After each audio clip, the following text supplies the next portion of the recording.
Hello, my name is Maximus, and it's tea time.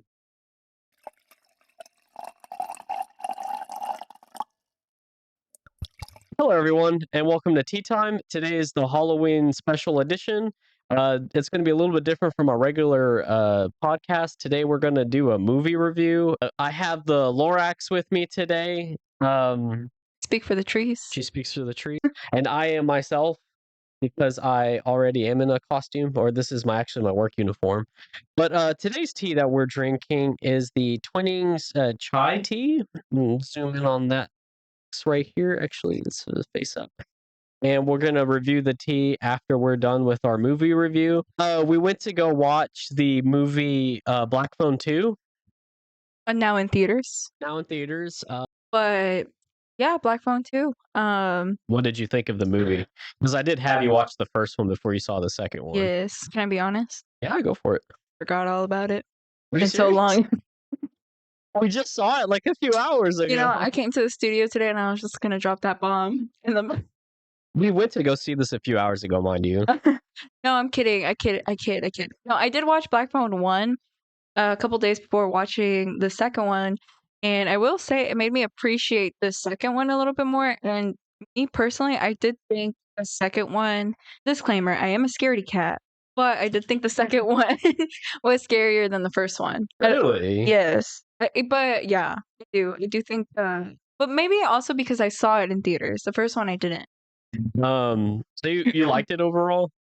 Overall, yes, I do. I will say it was a good watch. Now again, I don't rewatch most scary movies, so this probably won't ever rewatch it. But I think I like my coworker who also really likes to go watch movies. I told her I was like, yeah, I recommend it. Some good watch. It's a good watch. So like out of 10, what would you say? It was scary, but solid maybe 6.5, That's maybe fair. 7. So I'll give my quick 2 cents on it too. Probably about in the same range, about like a 5 or a 6. Just because had a little bit of a slow beginning at the first half of the movie, but then the second half of it, like I was explaining to her after we got out of the movie, and we were going driving back here. I was telling her that there was good portions of the movie that I was very like intrigued in, and it would like build me up like this, like a roller coaster, and then like something would happen, like either the characters would say something, a specific scene happened in the movie, something goofy, and it would just drop me back down, and I just wasn't interested in it anymore. That's all. I give it like a 5 or a 6.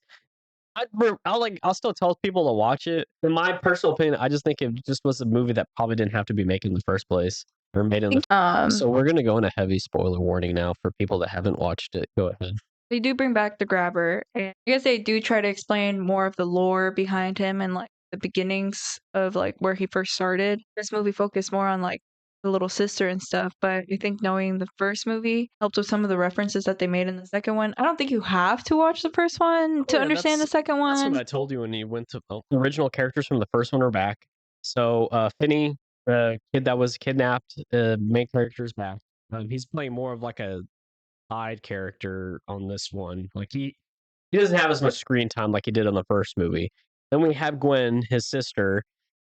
She has more of the spotlight in this movie. It continues on with more of like the paranormal, like her having like these dreams of like the children, and the grabber played by Ethan Hawke. He's also back into this movie. A little bit of the dad is put in there. He's given more of like a character arc in the story. Like, he's not an alcoholic anymore, and he's getting better for himself. And then we have a character that I can't remember if we met in the first one. Ernesto, was he in the first one? No, he wasn't in the first. His brother is in the one. Right. Well, yeah, that's what I'm saying. Like he wasn't mentioned in the first, or he was mentioned in the first one, but you never met him. But yeah, so you meet the one of the kids that died previously that Finney met, or I guess met when he was in the basement. You meet it. You now his brother's in the show, and he's like the love interest with Gwen. And you have 2 more characters. These are the ones that are in the campsite themselves. I know one of them was named Mustang. I can't remember what the guy's name was at the moment. Of course, you would remember Mustang. It's an easy name to remember. No. Let's think back to the movie trailers when we first. Oh, this okay. So little side thing here. So like, I was sitting on almost all the trailers that were being played. Like, oh, this is terrible. I'm not going to see this one. Like, I'm not really paying attention. Then this new one came in with Sydney Sweeney in it, and like according to her, I was completely quiet, and I just had like I was just glued. I was just like staring at that You were screen. sad. Yeah, well, I'm a big Sydney Sweeney fan. You know, can't blame a guy for thinking that way. Let's call him Montoya for right now because I can't remember his name. It was a stereotypical name too. Well, there was that Christian couple too, and Yeah, then but they were really. There was another like two other people in this movie. There was like a Christian couple. but I think they were more of the comedic. Comedic relief. Yeah. Yeah, they were the comedic relief. They really didn't play all too much in part, and hence why that was another like anytime they were brought into the movie, I just wasn't like it kind of destroyed that horror movie like point that I was getting to because they just didn't really contribute at all. It was just there for funny. How it started was Finney was fighting this random kid in the school outside. And you come to find out later that he was fighting him because the kid mentioned like, "Oh, you're the kid that killed the grabber. You don't look that tough to me." And so Finney is like now this new like badass character, and he's just too cool. Don't got much to say. He's a trouble kid, but he does play that part really well in this movie. Does. I do think the kids did a pretty good job with the acting. I feel like sometimes that can go either way, but I think they did a pretty good job. I feel like Gwen, I feel like her character, I can see what they were trying to do with like her being, touched by the special, like being able to dream and see kind of into the past, future, kind of go back and forth. And then also appreciate kind of like how as the movie developed, it became more of a more powerful thing with like the grabber and stuff, spiritually and stuff. But I guess like overall, like the concepts, you can appreciate some of it. But I feel like there was just again later down the movie, the levitating. It just really threw me, and I was just like, yeah, you know, you had me in the first half, and even then, maybe not that. Well, the first half, in my opinion, was really slow It because was. even at one point we both looked at each other and we were just like, where's this going? Because all that happened in the first half of the movie before they went to the campsite was Gwen had like a couple of dreams, and it was very vague dreams too. It wasn't like she was seeing much. Like all she was being woken up, like she was Sleepwalking. sleepwalking, which she thought she was like moving like around in her eyes, but she was sleepwalking. But all she would hear is like a telephone ringing, and so he would at some point like end up back in the grabber's house in the basement, like answering the phone. So it turns out that when she went down to the basement and answered that phone call, it was actually her mom that was talking to her over the phone. So I guess they had like a supernatural back to future moment in that phone call. So they were like, communicating through time, which I And liked. It wasn't bad. I didn't mind that one. After she talks to her mom over the phone, the next following scene, she's telling her brother that they need to go to this camp. So the camp that they were going to is called Alpine Lake, and it's a Christian camp. And at some point, Gwen found out that that's where her mom was, and so that's why she was like, "This is the place that we need to go." And so she propositions Finn to go with her. They did a little like searching and stuff, and they found out that there was 3 missing kids that went there and they died. And so they were like, this is probably where like the next place we need to go to. And at this point, you haven't seen the grabber. Like No. he hasn't been shown in the movie at all, so you don't know what's going. Wasn't there a phone? Like I All wasn't. all there was a phone ringing. Well, but didn't he talk to Finn in the first half? No, Oh, it wasn't until I want to confidently say that it wasn't until the second half when the grabber was shown into the movie. Finn didn't want to go because he basically doesn't want to be involved with this anymore. And he's been trying really hard to convince Gwen that these are just dreams, that like nothing's happening or anything like that. Scene before they go to the camp, Gwen is with Ernesto and they're like packing up the car and they're about to leave.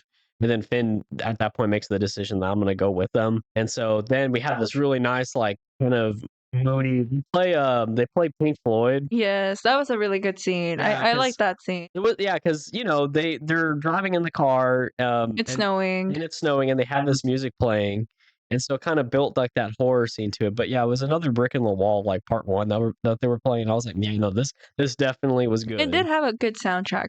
Won't lie. Even throughout the film, I think they chose some pretty good songs.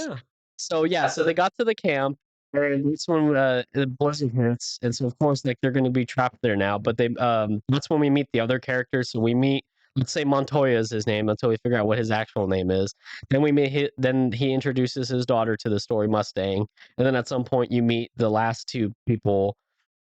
which is like the Christian family. I can't remember their name because it was so insignificant that their role was. Oh, I forgot to add this point. The story that they're going with, the why they're there, is that they're going to be counselors in training. So that's under like the ruse that they're going with, just because they go to the camp, they meet the new characters. Yes. The first night, they get separated into the camp because it's a co-ed camp, and Yes. so So the girls go, and when there's only just the one. I mean, I feel bad for her. I mean, they should have made an exception at least for the one night, or they should have the camp counselor should have it's kind of fucked up too that they left poor Gwen alone in this big cabin by herself. well, I mean, yeah, Mustang did say like the reason why she was in the cabin by herself was counselors weren't allowed to sleep with Yeah. in the same cabin with the kids. A blizzard outside, and you're all alone in the I would have cabin. been, Like, I would have been scared if I oh was her. yeah. I wouldn't. So before we go any further, have you ever seen the movie Sinners Yes. with Ethan Hawke in it as well? Yes. So the director of that movie is the same director for this movie. Oh, is it really? Because throughout the movie, I noticed a lot of similarities. Like I did get Sinners vibe from how it was in the first movie. And so in this one, it's more apparent that it's the same director because he's using the same like videography skills. Like the camera's damn near the same. It's almost like it's like an old film that's being Yeah. used. Okay, I get what you're But then saying. Yeah. but then like the goriness that's throughout the movie is the same type of like trope that Sinners used. Or not Sinners, Sinister. Sorry, Sinister, not Oh, Sinners, I Sinister. was like, Yeah, Sinister. But you know that movie too, right? yes. Okay, yeah, that's the director that I'm talking about. He did Sinister. But yeah, so like throughout the movie, it's got the same kind of like theme to it: the camera work, videography, the goriness, the creepy kids. I don't know what it is with him and kids. I guess he thinks that there's something. There's something creepy about Yeah, them. there's just something creepy about them because like every movie he's made so far, it's always about some creepy ass kids. It's very Yeah. Yeah, valid. so this is why it actually does start becoming a horror movie because that first night that she's sleeping there, Oh yeah. even I like jumped a couple of times because they got me. Like there was this one particular scene where I couldn't she do it. thinks she's awake. Gwen thinks she's awake. And so she's like looking underneath her bed and nothing's there, right? And you would think as soon as she would look up, it's something looking at her. But no, it wasn't even that. It keeps building up. It kept building up. And it was the bed across from her that just kept like the camera kept pointing it at, and out of nowhere, this mangled kid just comes out from underneath the floor, and it like just scared me. I couldn't do it. I yeah, you weren't looking, were you? I was underneath the blanket. Yeah, I looked I was over like, and I oh saw that. hell. I was like, I knew where it was going, and it kept building up, and I was like, nope, it's not gonna get me. Yeah, no, I was scared. And again, like that scene was really good, and then I think the following night was pretty scary. Oh yeah, so in that first night, so there's a telephone booth outside of the camp area that goes kind of facing towards the water or the frozen lake. That night, Finn hears a phone ringing and he finds out that it's coming from that phone, and he answers it, of course. But what was his line? He said something the first time he answered a like random phone. It was like, "I can't help you." Yeah, he was like, I can't help you, and he just hung. Right, so like that's going into his character trope of like him just not wanting to be involved in this stuff anymore, which I think was still good because it was a traumatic experience he had with the grandma. So I can The first understand. movie. And I think that was it for the first night, right? Well, no, actually, yes. After that, Gwen finally wakes up from that dream, and no, even before that. Oh, Even before that, so we do see the grabber for a glimpse during the Finn sequence when he was outside on the phone. So you saw the three kids. You kind of get a good look on what's going on with them because they do the same thing that they did in the first Black Phone, where like he's talking through the phone, but like the kid is like right next to him and he's like just moving his mouth. So it's kind of the same scene, but like there's like three kids surrounding him in the phone booth. And then at some point, like they disappear and you just see like the grabber from like a distance just wearing his mask. And that's finally the first time you see him, and it's like halfway through the movie. Yeah, but I think that's when Finn also hears Gwen screaming. And that's when he finally goes in there. I think they end up going back to sleep, but she sleeps in the cabin with the boys. Right. And then so they wake up the next morning. They're out, kind of like looking around. She's telling what happened, and I think that's when Finn finally says, "Oh yeah, like last night the phone rang too," and it was. Does he say that, or was that Yeah, the first night or the second night? No, he tells them that the phone rang.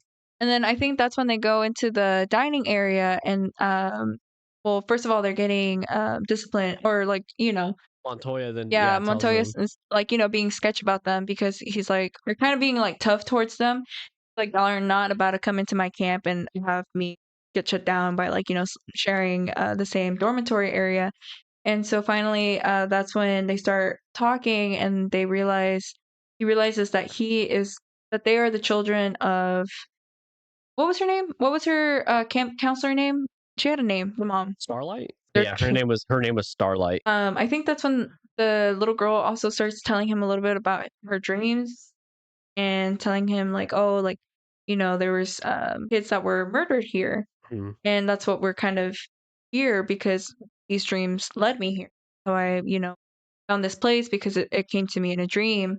And so at this point, I think the guy, I don't know what happens and wraps up this scene because then they're, Well, no, because he in the beginning well, no, so I don't think the kids mentioned why they were there to Montoya because remember in the beginning, they're getting reprimanded for when sleeping in the same cabin with the boys.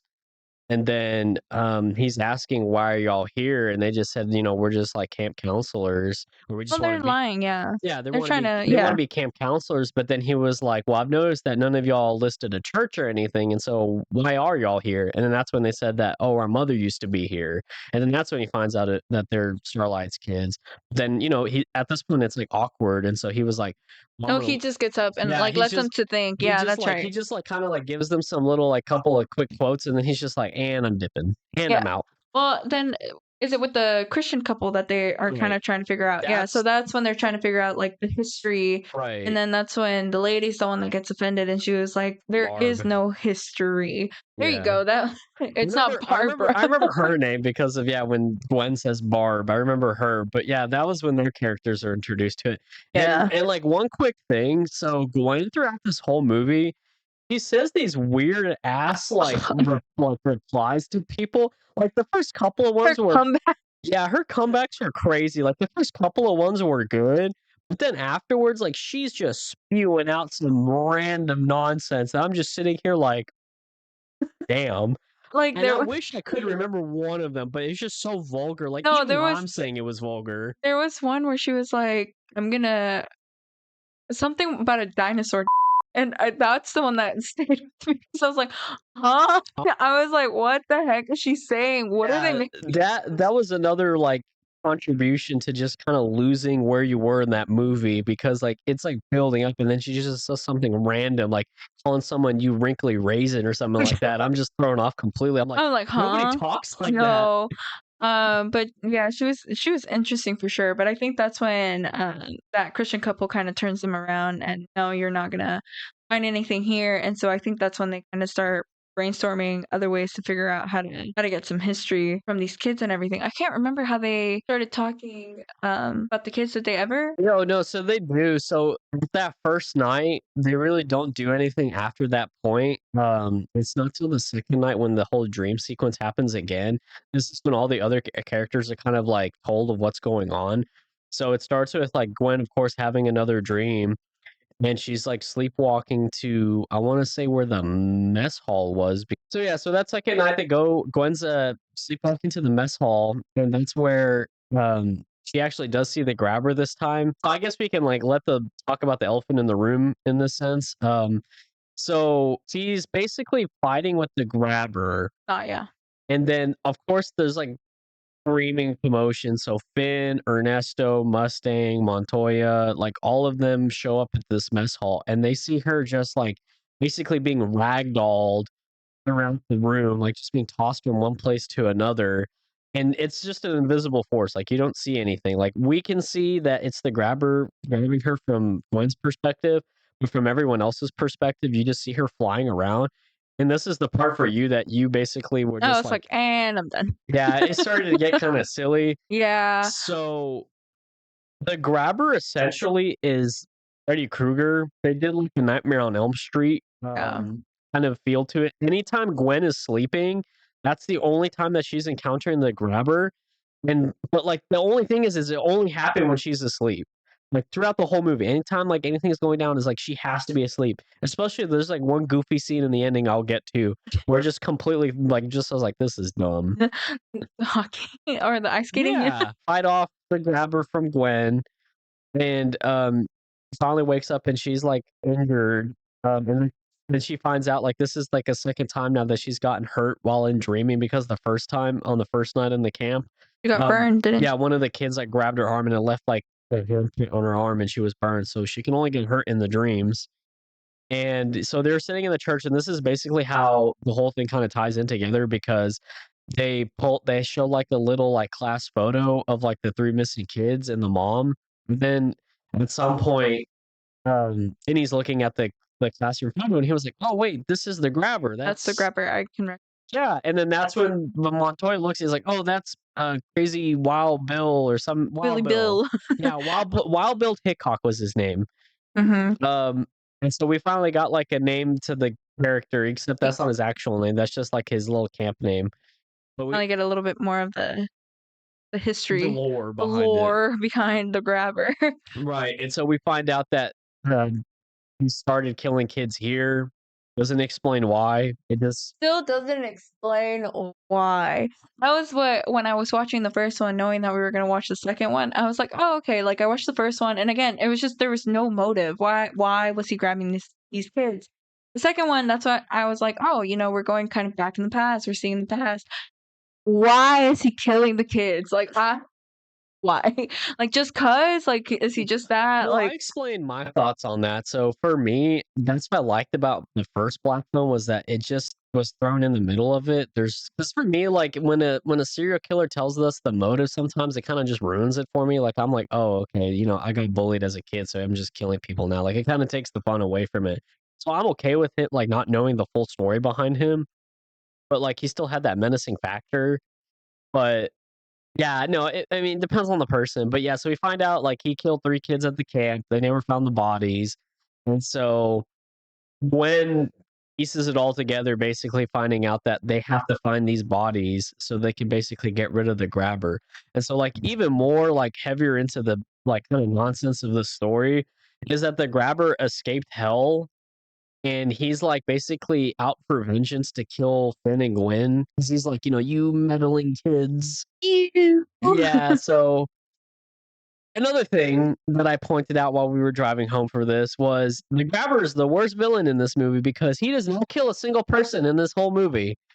Um, That's a part of what makes this movie kind of silly.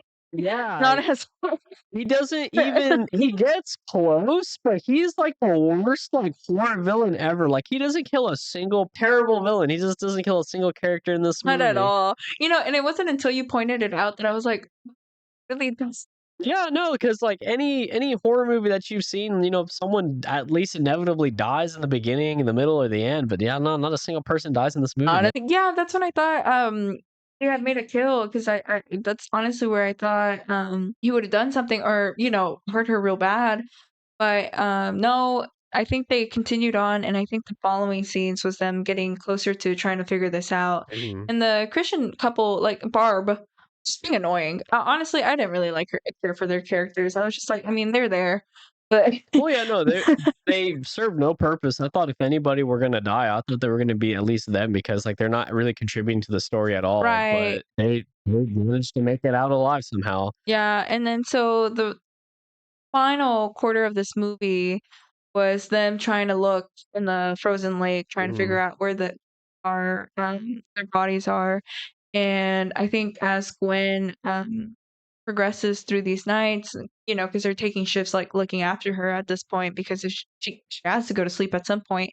And so they're watching her sleep. And I think finally it's that final night with Ernesto where he also just kind of like swings her around a little bit in the bed, right? He like slams her up and then kind of like, um, that's when they realize That's not the final night. That was the night before. final, what was the final one? The final one, okay, so the one she's referring to before, where she was being swung around in the bed, was the second to last like nightmare that she was gonna have because Finney tells Ernesto, they're taking shifts on who's gonna watch her, so when she's sleeping, if she's having another nightmare again, that they were gonna, like, wake her up. And so Finney takes the first watch, and then after he was done, nothing happened, then it was Ernesto's turn. While Finney was sleeping, Gwen was having the dream, and she was at the lake where the bodies were, and she saw Montoya like digging in through the ice, and he finds the first kid floating up against the ice. A little like segment inside of it. At some point, when Montoya was like, "Oh, I know where the kids might be buried. They might be buried in this lake." He like mentions that the grabber was like a really good skater or ice skater. And you know where I'm going with this. Montoya's like digging into the ice. He finds the first body, and he's doing his thing. And behind him, you just see the grabber fucking skating, Was like sprinting doing down. this whole thing, like holding an axe, just swinging like that, and I thought it was just Goofy. like It you was heard. so I goofy. was laughing so hard in that movie towards the end of it, especially with that scene. Like nothing looks menacing about a guy ice skating with an axe. Like you just look goofy. But he does manage, and so it kind of goes back and forth at this point. It's kind of jumping back and forth with, he's getting closer, and obviously he's about to push him into the water. Yeah. And so Gwen is trying to fight him off in her dream. And finally, when she wakes up, that's when she's like, she got hurt too in that Oh yeah, dream. she was getting manhandled in that scene. Like at some Yeah, point, like he like slits her wrist or her neck or something because there's just like she's blood just everywhere. spinning like this, like a rotisserie chicken with blood just being flown out at the same time. And I'm just like staring at the movie screen. I'm like, Jesus Christ. No, I know. But it was still like it was just silly. Like, it wasn't even like gory or Well, it was gory. It just well, wasn't I mean, scary. well, yeah, I guess, It but just was like silly. you're just like, damn. Like, but yeah, it's just funny because can you imagine just like some chick just starts levitating and just hits her head up against the like top of Starts the bunk spinning out bed. of crazy. But then yeah, she just starts like spinning around like a shish kebab. It's just like blood just going over. And I'm just like looking at her like, Yeah. yeah. But yeah, so when she finally does wake up, that's when she's like, Montoya fell into the lake, and they go after him, and we're able to get to him in time. And again, no one dies. Oh yeah, this is what pisses me off. So we're both in the medical field. And I know this isn't like a like a big like it's a pet peeve of mine, but it's like gotta be at least 0, even colder than that. And homeboy's been in the water. Gotta be at least like the negative temperature's like 32. out in the negatives, and he's in the water for a good considerable amount of time. But they pulled him out, and nothing happened to him. Like he was talking and walking in the next scene, like he just wasn't like put into hypothermic shot, which I thought was just so silly. I'm just Well, sitting here it's like, a movie. oh, but like like at least like the audience ain't that dumb. Well, yeah, but again, no one No dies. one died. Yeah, so like now we're in the final like part of the scene where they're trying to look for the 2 remaining bodies. The dad shows up because somehow he has this like connection in the Denver area where he could get a snowplow. Showed up at the campsite and was trying to like tell his kids like we can get out of here. I got the vehicle, and they're like, no, we gotta stay. Well, Finney was actually like, "Yeah, let's get out of here," because Yeah, Finney- he's worried about Gwen at this point. Yeah. He's like, "Gwen, you're about to die." Like, Yeah, after Gwen got basically ragdolled the first night, then had that whole like spinning 360 move on the next night, then it was like, no, I got to get you out of here. And then that's basically where we had the little like family like heart to heart moment because Gwen like calls everybody out and she was like, Finn, you're basically like, Dad, you're just a weed and head. Dad, you Yeah. suck. Yeah, Dad, you suck. You're an alcoholic. I know you're trying to recover. But you still suck. Yeah, and then Finn, you're turning into the same thing. You're just smoking weed now, and so they're both kind of looking at them, looking at her funny. Oh, actually, you know what? I missed a big scene in the movie. I completely skipped this part over. The call? No, so before that call, there was a night that she was sleeping that she interacted with the grabber, and she finds out that her mom actually was No, it was dreaming. after this. It was after the dad arrived. No, before, because she says that to him. Yeah, during this scene, right? Yeah. So, oh yeah, she does expect. Yeah. Yeah, so Right. so at one point she has this dream where she's interacting with the grabber, and the grabber said like you find out that Gwen's mom was having dreams about the grabber at his house, like from like the first movie, like the same thing where a kid got abducted. And she goes there and she looks into the basement window and finds a kid sleeping. And as she was leaving, homeboy pulled out of nowhere and then, stuffed her into the van, like knocked her out, stuffed her into the van. And you find out in the next scene, you're watching it from like a point of view almost, or like a still, where the dad walks into the shed and finds their mom like hanging.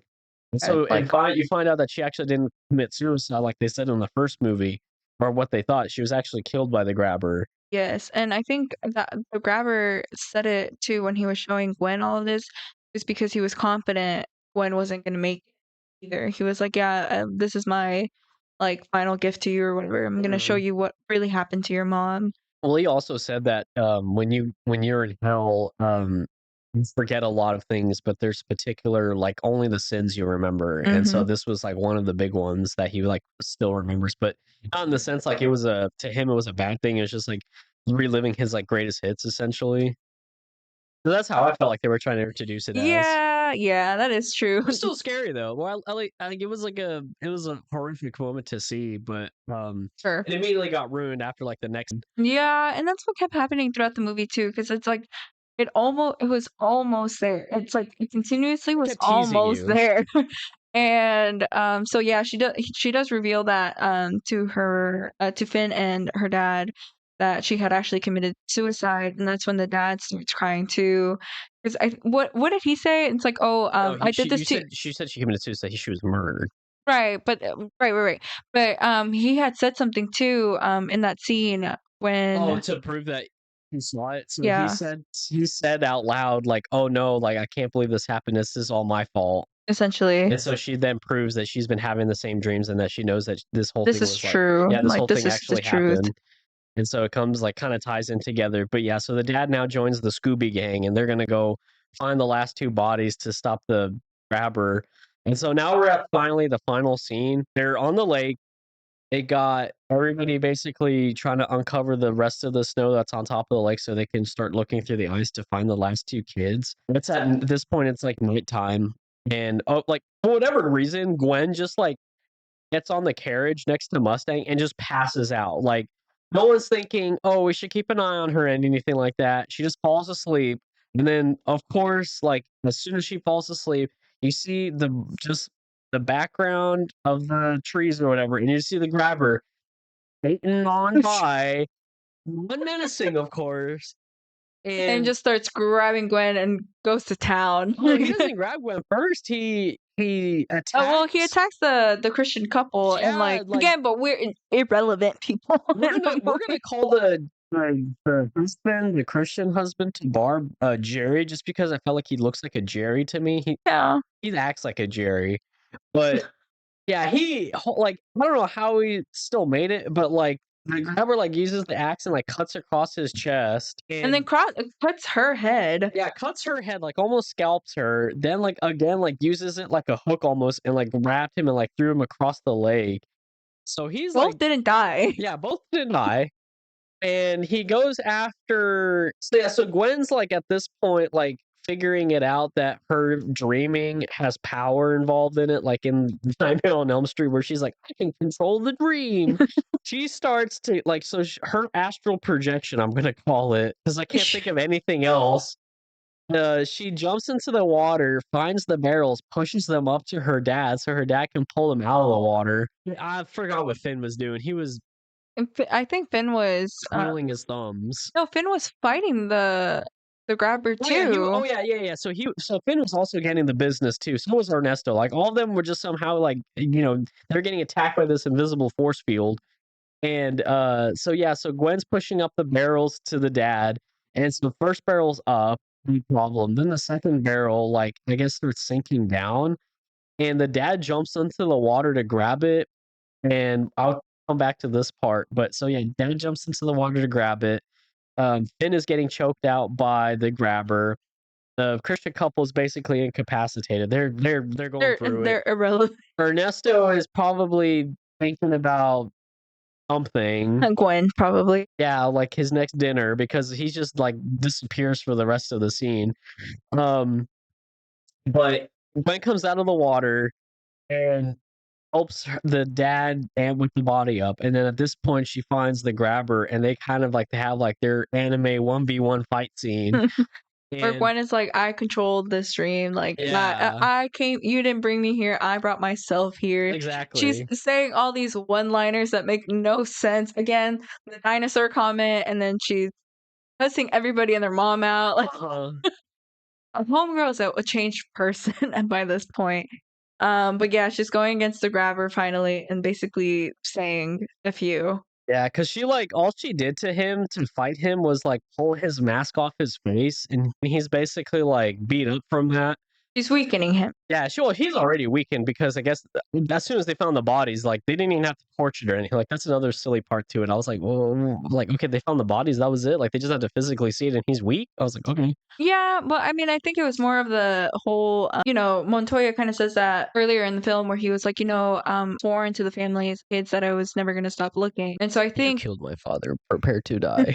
purpose of the movie, the good people just finding bodies was enough. But yes, it doesn't make sense That's like a because again, supernatural enthusiast. I would yeah, have said like burning the bodies would have probably been the one no, to but do see, it. they wouldn't have been disrespectful that way. I don't think. Well, it's putting the body at rest. Well, I guess, but I think for Montoya, it was getting the body back to the family, so the Discovering it. families, yeah, so the families could do what they Well, needed to. so yeah, Gwen kind of like does a little like Floyd Mayweather 1 2 3 combo on him, and then this is when Finn shows up and like basically figures it out that like oh yeah like there is a physical body, you just can't see it. So he like kind of Grabs he kind him. of feels him until he gets to the head of the grabber and just starts like shoving his face into the ice, just like busting his face. And that was it. They had the little like five yeah scene.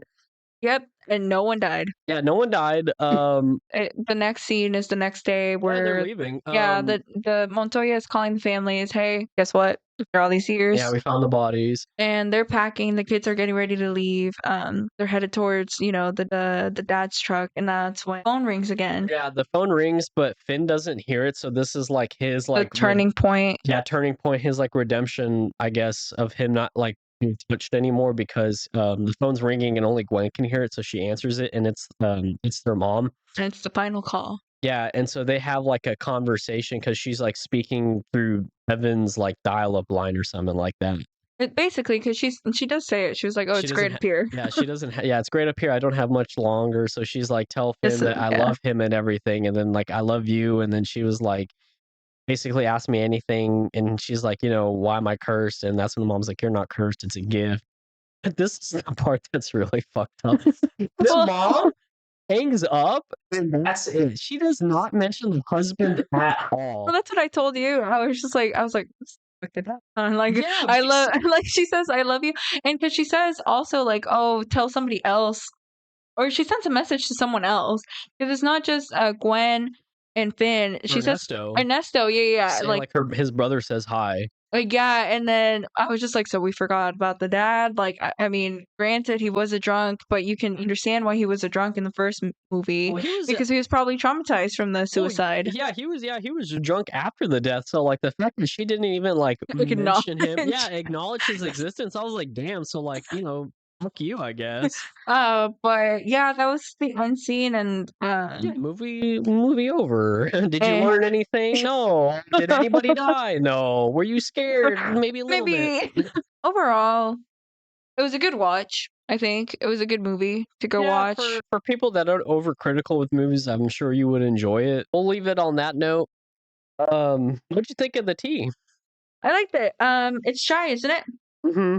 If anyone likes chai tea, it's really good. It's got like a Christmassy kind of like taste to it almost. You can really get like the